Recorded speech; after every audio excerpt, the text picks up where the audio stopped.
It's a straightforward lie, isn't it? I mean, he's just uttered a straightforward lie because Britain has done nothing of the sort.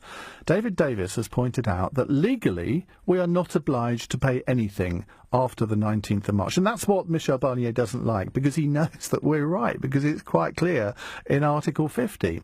But what David Davis has said is that morally and politically we will meet our obligations.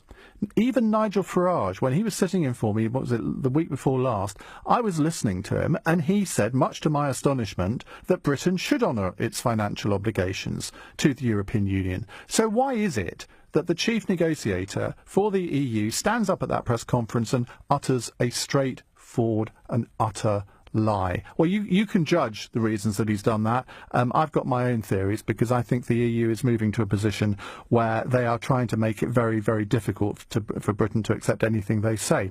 He's issued another paper today on Northern Ireland where he says, basically washes his hands of it, says, well, it's up to Britain to come up with a solution.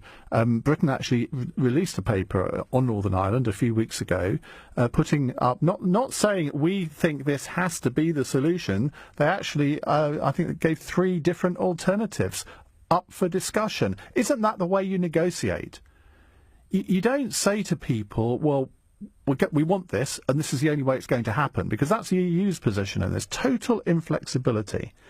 Our position seems to be, well, we think these are options, these are ones that we want to discuss, and then all they get is insults from Brussels. Another one today from Jean-Claude Juncker, the President of the European Commission, calling David Davis unstable. Well, there's really the pot calling the kettle black.